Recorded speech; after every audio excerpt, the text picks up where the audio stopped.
Salam dan selamat pagi Bapak Ibu.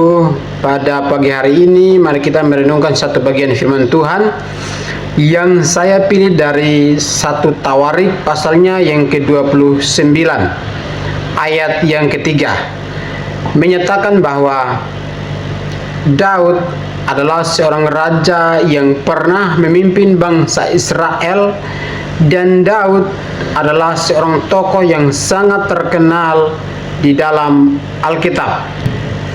Di dalam 1 Tawarik pasal yang ke-29 ayat yang ketiga mengatakan begini: lagi pula oleh karena cintaku kepada rumah Allahku, maka sebagai tambahan pada segala yang telah kusediakan bagi rumah kudus, aku dengan ini memberikan kepada rumah Allahku dari emas dan perak kepunyaanku sendiri.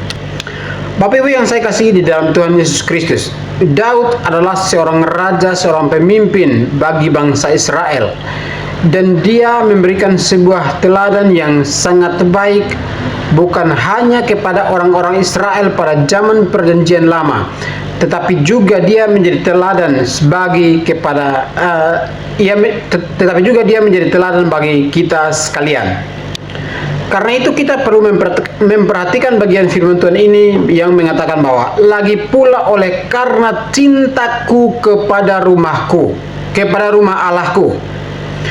Daud adalah seorang raja yang sungguh takut akan Tuhan, sangat mengasihi Tuhan dengan luar biasa.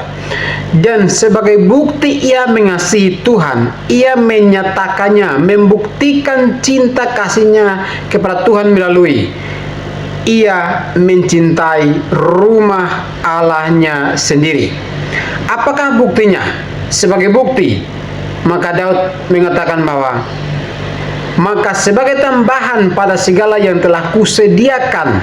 Jadi dia mengasihi Tuhan, ada rasa kecintaannya kepada Tuhan, ia mengungkapkan atau menyatakannya lewat semua persediaan, semua barang-barang, semua benda-benda yang diperlukan untuk membangun bait Tuhan. Sebagai persediaan Daud,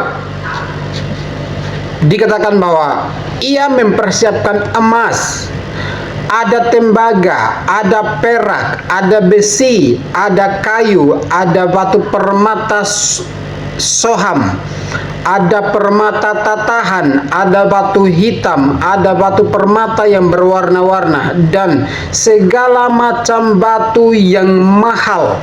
Dan bukan hanya saja list yang sudah saya bacakan ini, tetapi kalau kita membaca di pasal yang 1 Tawarik pasal 29, masih banyak barang-barang berharga lainnya yang dibutuhkan di dalam pembangunan bait Allah itu dia sediakan untuk rumah Tuhan. Jadi Bapak Ibu, kalau kita mengatakan bahwa kita mengasihi Tuhan, maka kita perlu belajar daripada Daud.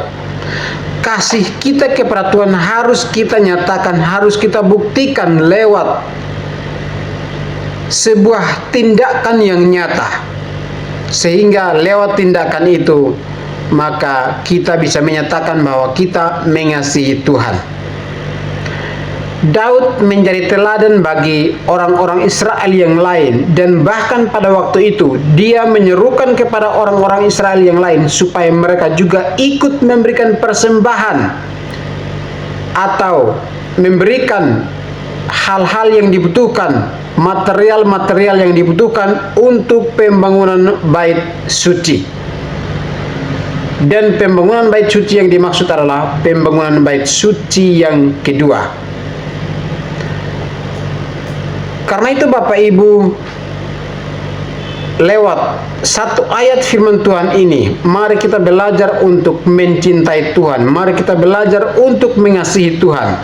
Kalau kita sebagai orang Kristen yang mengasihi Tuhan, maka kita perlu menyatakan bukti bahwa kita cinta Tuhan dengan hal-hal yang nyata, sebagaimana Daud tunjukkan sebagai sebuah teladan bagi kita orang-orang Kristen pada masa ini.